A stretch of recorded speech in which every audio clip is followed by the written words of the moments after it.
Të nderuar, jemi rikthyer sërish së bashku në studio drejt për së drejti, jemi në këtë çast në hapësirën e intervistës dhe do të flasim për një çështje shumë të rëndësishme që në fakt ditën e dieshme ka bashkuar gjithë shqiptarët anë mban, bëhet fjalë për ndeshjen Polonia-Shqipëri dhe kam nderin që të kem në këtë çast një koleg të Suri Televizionit, i cili është bashkuar studios, është gazetari i sportit Adi Metaliu. Mirë se erdhe, Adi, shumë kënaqësi që të kem. Mirë se u gjeta, kënaqësia ime. Faleminderit shumë që gjete kohën.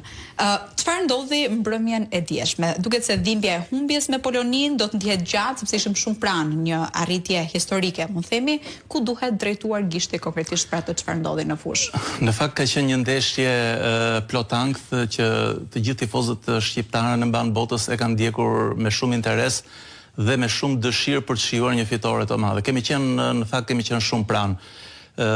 Kanë qenë disa episode që na kanë ndëshkuar, fati ndoshta nuk ka qenë me ne, por dhe në një farë mënyrë ne ja kemi dhuruar fitoren Polonisë. Kemi zhvilluar një pjesë të parë shumë fantastike, të studiuar mirë, përveç disa momenteve në pjesën e parë ku kemi kaluar një ngërç dhe pastaj kemi marrë veten, kemi kontrolluar lojën dhe kemi shfrytzuar mundësinë që na ka dhënë Polonia për ta ndëshkuar. Më pas gjithçka ndryshoi në pjesën e dytë, Polonia pritej që do të na sulmonte sepse ishte detyruar që të kërkonte fitoren. Një moment ne duhet të kishim shënuar dhe duhet ta kishim mbyllur ndeshjen, por pasaktësia e Bajramit na ndëshkoi rënd.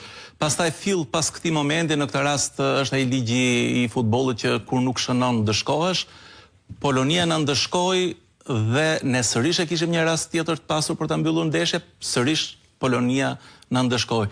Tani ku do ta drejtojmë gishtin? Është vështirë të thuash, ishte një ndeshje e pafat. Ne mund të kemi kritika ndoshta edhe për zgjedhjet e trajnerit, por do të flisim ndryshe nëse Bajrami apo deputuesi në kombëtare, Pilo, do të kishte shënuar në atë rast ku ju dha mundësia. Pra në një farë mënyre thjesht një ndeshje shumë e pafat nga ana jonë. E qartë. Ndërkohë, nga ana tjetër, mund të themi që edhe tifozëria e ka përjetuar shumë, atë duke marrë parasysh që ishin përgatitur shpirtërisht, edhe shqiptarët që kishin udhëtuar për të shkuar deri në Poloni për ta ndjekur nga afër këtë ndeshje. Mund të themi që ka pas një lloj zhgënjimi apo jo? Në fakt ne edhe sot e kemi të vështirë ta besojmë se si e kemi humbur atë ndeshje. Të jesh në avantazh, të kesh ato mundësi të arta dhe pastaj të lejosh Polonin të ndëshkoj, sigurisht që të lë një shije tepër të hidhur. E qartë. Nga ana tjetër, cilat janë vendimet e diskutueshme të Silvinjos? Çfarë mund të bënte ndryshe në këtë rast? Shiko, Silvinjo në një farë mënyrë është paragjykuar edhe në momentin para se të fillonte ndeshja, kur pak a shumë u mor vesh se cili do të ishte formacioni. Silvinjo ka grumbulluar për këtë ndeshje dy lojtar që kanë qenë në super formë në javët apo muajt e fundit. Ernest Muçin e Trabzonsporit apo Enis Mehmetin të Ipswich Town. Sigurisht që pritet që ata të jepnin kontribut në këtë ndeshje, por Silvinjo vendosi që të dy t'i lërë në stol.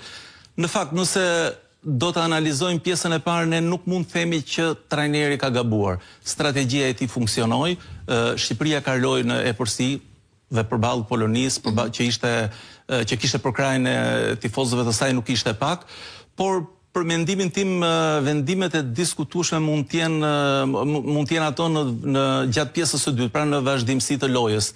Ndoshta Silvinjo duhet të kishte ndërhyrë ndoshta pak më herët për të rifreskuar skuadrën, pasi sulmuesit tanë ishin konsumuar shumë, sidomos Arber Hoxha, i cili ishte edhe autori i golit.